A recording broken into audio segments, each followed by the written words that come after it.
ازيكم حبايبي؟ عاملين ايه؟ يا رب تكونوا بخير. هنعمل النهارده ان شاء الله سويس رول بطريقه سهله جدا. شكله مبهج وحلو قوي. لو عملتيه وحطيتيه فوري على الجروب ان شاء الله هيتاخد على طول. اهم حاجه قبل ما تنسوا، ما تنسوش تحطوا لايك على الفيديو، واللي لسه ما اشتركتش في القناه تشترك وتفعل الجرس عشان يوصلها كل جديد. يلا بينا نسمي الله ونشوف مقادير السويس رول. بسم الله الرحمن الرحيم.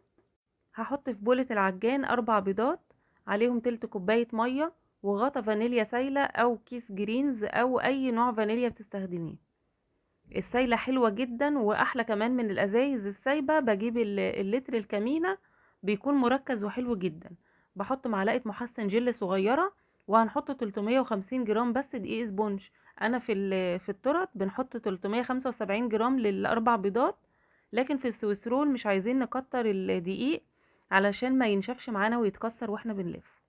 هقلب بقى الكيك كويس جدا قبل ما احطه في الصاج، علشان في حاجات بتكون تحت لسه ما اتخلطتش كويس، ودي ما بتستويش جوه الكيك وبتكون وحشة جدا. الصاج بتاعي مقاس 30 في 40، ومشغلة الفرن على درجة حرارة من 180 ل 200 علشان السويس رول ما ينشفش معانا. هيدخل الفرن اول ما اخلصه على طول هدخله الفرن، هيفضل 10 دقايق بالظبط. اظبط له 10 دقايق على المؤقت علشان ما ينشفش خالص. مش هياخد اكتر من كده. اول ما يطلع من الفرن هغطيه على طول بورقة زبدة بالشكل ده كده علشان تطلع الوش على طول بسهولة، وهحط عليه فوطة كمان علشان بعد كده لما اجي الفه ما يتكسرش معايا. وعلى فكرة هو حتى لو اتكسر معاكي وانت بتلفيه مفيش مشكلة خالص. مفيش حاجة بتبان بعد كده لما بتجمديه في الفريزر وتحط عليه الكريمة. هنعمل بقى السويسرول الشوكولاتة بنفس المقادير برضو. 4 بيضات ومعلقة محسن جيري صغيرة وتلت كوباية مية، وال 350 جرام دقيق سبونج. وهحط لكم المقادير في صندوق الوصف. حطيت انا بس زيادة هنا معلقة ونص كبيرة كده من الكاكاو، وهقلبه كويس جدا علشان ما يبقاش فيه حتت بيضة كده مع الكاكاو.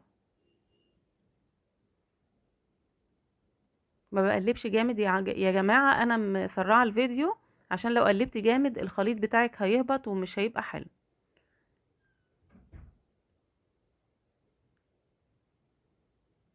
كده تمام. برضو الصاج الشوكولاتة هياخد نفس ال10 دقايق. واول ما بيطلع برضو بحط له ورقة الزبدة على طول وبحط له الفوطة علشان يفضل محتفظ بالطراوة بتاعته. وما تخافيش مش هيعجن ولا هيحصل له اي حاجة. يلا بينا نعمل الكريمة. كل صاج من دول هياخد كوباية كريمة. الصاج الابيض خد كوباية كريم شانتيه ريتش المتحدة، وخد كمان تلت كوباية سكر او ربع كوباية سكر عشان ما يبقاش مسكر. وهحط كمان معلقتين بس. الكريمة دي بتكون غنية وطعمها حلو جدا. هحط دلوقتي كوباية وربع مية متلجة، وهضرب المقادير دي مع بعض. ممكن بقى لو ما بتستخدميش مثلا ريتشي لانه ريتشي غني جدا، ممكن لو ما بتستخدميهوش او بتستخدمي نوع كريم شانتيه اقل، ممكن تضربيه باللبن الساقع المتلج، او ممكن تضيفي معلقتين لبن بودرة. وحطيت كمان شوية كريمة لباني علشان بتخلي الكريمة طعمها حلو قوي. بستخدم دكتور بيكر، ريحتها وطعمها تحفة. شايفين الوش اتقشر بسهولة ازاي عشان حطيت ورقة الزبدة اول ما طلعته من الفرن، وكمان الفانيليا بيتقشر بسرعة عن الشوكولاتة. دلوقتي هسلك بس الجناب بتاعة الكيك وهطلعه من الصاج بالشكل ده كده. ممكن بقى في الوضع ده تلفي الرول على بعضه، بس هيطلع لك حوالي 7 قطع او 6 قطع. احنا دلوقتي عايزين نقسم الصاج علشان نطلع منه عدد اكبر من اننا هنلفه لفة واحدة يعني، او الرول على بعضه. هقسم بالنص كده، وبعد كده هحشي كل نص لوحده، طبعا على ورقة زبدة عشان بعد كده هلفها. السويس رول طالما طري معايا وجميل قوي كده انا ما بسقيهوش خالص. ما بسقيش الكيك غير لو لقيته ناشف شوية. حشيت بقى بالكريمة زي ما انتم شايفين كده. ممكن ما تكتريش كريمة، انا برضو بحب اكتر الكريمة كده شوية. بحب اتوصى بالحشو عموما يعني.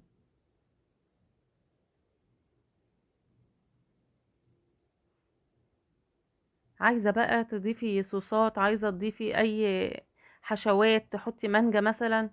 انا هحط هنا مع السويس رول ده مانجا علشان برضو يكون طعمه حلو كده ومميز. هو كان مطلوب مني دستة لعيد ميلادي يعني، مع تورته واكلير وكده. فانا طبعا ما بعملش دستة، بس انا بعمل الصاجين، اطلع الدستة اللي مطلوبة مني، وبعد كده الباقي قسمته في بوكسات زي ما انتوا شفتوا كده، وحطيته على الجروب فوري، والحمد لله بيتاخد على طول. عموما لو بتعملي فوري ما تعمليش بوكسات سعرها كبير، خليكي مثلا البوكس يكون سعره 100 120 150، مش ازيد من كده، علشان الناس تقدر تاخده وما تستغلهوش. هبدأ ألف أول الرول كويس قوي، وبعد كده بورقة الزبدة هسحبها زي ما انتوا شايفين كده، ولو أي حاجة حصلت أو حشو طلع أو أي حاجة بظبطها، مفيش أي مشكلة خالص. أهم حاجة إن أنا أكبسه كويس جدا قبل ما أحطه في الفريزر، عشان بعد كده لما أجي أفكه وأحط عليه الكريمة يكون مظبوط. في المرحلة دي لو شقق منك أو حصل له أي حاجة مش هتبان خالص بعد ما تحطي الكريمة على فكرة، فما تقلقيش يعني. وطالما هو طالع من الفرن طري 10 دقايق زي ما قلتلك وغطيتيه، مش هينشف منك خالص.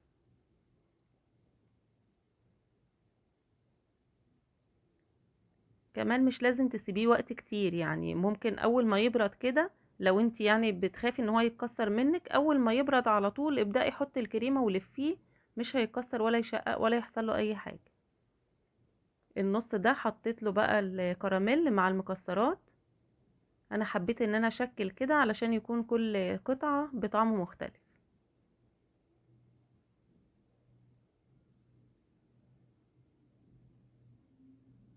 كده تمام، اكبسه كويس جدا والفه من الجنبين عشان ما ينشفش، واحطه في الفريزر. دلوقتي بقى هنعمل الحشوة بتاعة الكريمة الشوكولاتة، علشان في ناس بيكونوا عايزين الحاجة بالتفصيل بالظبط انا عملتها ازاي. حطيت كوباية كريمة وعليها كوباية وربع مية، وحطيت معلقة سكر واحدة، او ممكن تستغني عنها لو هتحطي جناش زي ما انا هحط، ممكن ما تحطيش سكر خالص، لكن لو هتحطي كاكاو يبقى حطي ربع كوباية سكر. وطبعا السكر راجع لذوقك وذوق العميل، في ناس بتكون عايزة السكر قليل، وفي ناس عايزة السكر مظبوط. الجناش لقيته جامد معايا، فروحت بقى سيحته شوية، علشان طبعا ما ينفعش لو حطيته جامد قوي كده هيكتل معايا في الكريمة، مش هيبقى فاكك كده ولا ناعم، هيقعد يضايقني في الكيس. كوباية الكريمة بحط لها 200 جرام شوكولاتة مسيحاهم مع نص كوباية مية او لبن او كريمة لباني، اي حاجة موجودة عندك، وبعد كده بتسيبيه يبرد. لو مسك قوي زي ما انت شفتوه كده سيحيه بس شوية، لكن طبعا ما تسخنيهوش عشان ما يسيحش الكريمة معاكي. هنعمل بقى صاج الشوكولاتة. انا عملت معاكم على فكرة على القناة السويس رول ببيضتين اتنين، وكان حلو جدا جدا واقتصادي مفهوش اي حاجة، وعملته من غير حشوات، ولسه هنزل لكم اشكال تانية كتير وحاجات كتير تنفع للبوكسات.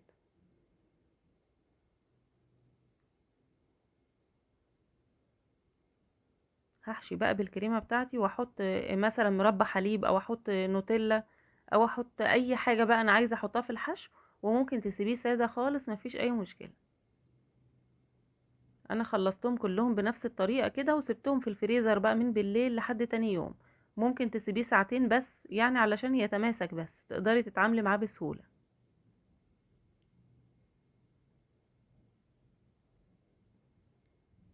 كوباية الكريمة بتكفيني حشو وتجليس لكل صاج، يعني الكوباية بعمل نصها في الحشو وبعين الباقي في التلاجة. بعد كده لما باجي اجلس بقلبها كويس جدا، اخرج منها الهواء واجلس بيها السويسرول بتاعي.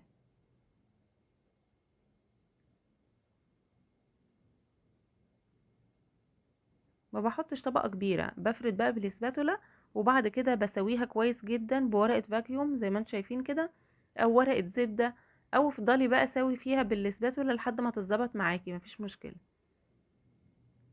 هحط بقى على جزء كده زي ما انتم شايفين نوتيلا بيضة مسيحاها وحط عليها زيت بالويم كده، يعني ممكن معلقتين 3 زيت لحد القوام بس ما يبقى معاكي فاكك وحلو كده، لكن ما تخففيهوش قوي عشان ما تبقاش شفافة وتبقى طرية قوي.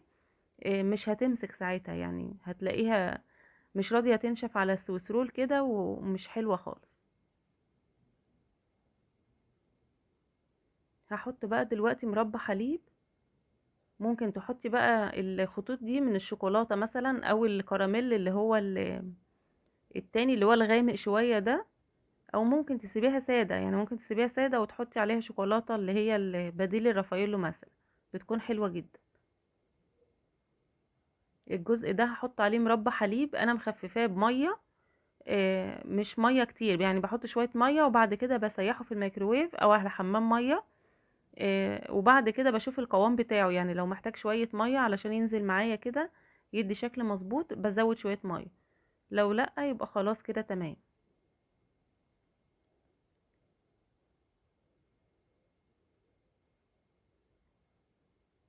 مربى الحليب دي من اجمل القطع الجاتوه اللي ممكن تاكليها، بصراحه حلوه جدا. بستخدم هاي كواليتي، نوعه حلو وطعمه حلو، مش مسكر قوي وحلو جدا، هيعجبكم ان شاء الله.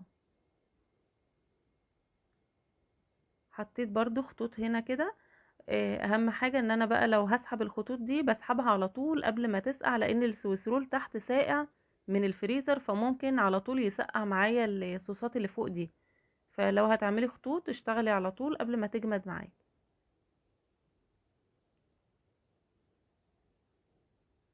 شكل بسيط خالص وجميل، وبنشكل الدستة علشان ترضي جميع الأذواق. حتى الباقي لما جيت احطه في البوكسات حطيت كده اشكال علشان برضو ترضي جميع الأذواق. لو في عيلة هتاخد مثلا، حد بيحب الشوكولاتة، حد بيحب الكراميل، حد بيحب المانجا، فيبقى رضيت كل الناس كده. لما عملت البوكسات حطيت فيها 3 قطع سويس رول، وحطيت معاهم 3 ميني اكلير، وعملت البوكس ب100. كان سعره مناسب بالنسبة للناس واتاخد على طول الحمد لله، وعجبهم جدا. عايزاكم كمان لو ما شفتوش الفيديو بتاع الاكلير تروحوا تشوفوه، لانه الوصفة بتاعته حلوة جدا وهينجح معاكم ان شاء الله من اول مرة، وحلو جدا لمشاريع الاونلاين. هحط على الجزء ده شوكولاتة مسيحاها، يعني ال100 جرام عليها 50 جرام مية او لبن او كريمة لباني. لو لقيتي القوام تقيل شوية عشان السقعة والشتا وكده زودي كمان شوية من السايل وقلبي. اهم حاجة يكون الشوكولاتة مغطية ظهر المعلقة وانتي بتقلبي، يبقى ساعتها هتنزل معاكي مظبوطة على على السويسرول او التورتة. لكن لو لقيتيها شفاف على ظهر المعلقة يبقى ساعتها الشوكولاتة خفيفة، يبقى زودي شوية شوكولاتة وسيحيها تاني. هحط على الجزء ده نوتيلا مسيحاها برضو بزيت. شايفين الدلع والجمال، كل جزء كده بطعم وشكل، وشكلهم جميل جدا وحلوين.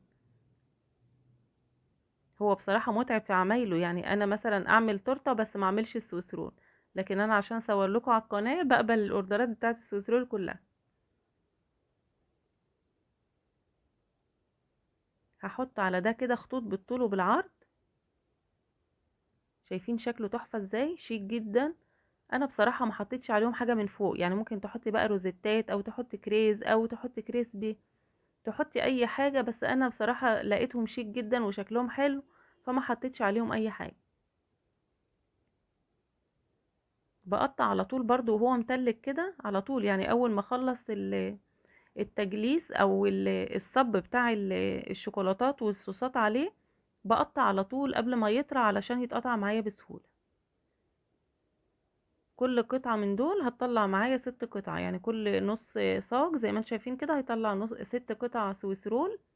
طلعت الدستة زي ما انتم شايفين، وبعد كده البوكسات بقى اللي اتبقى حطيت في البوكسات. العلبة مقاسها 25 في 25 وارتفاع 9 سنتي.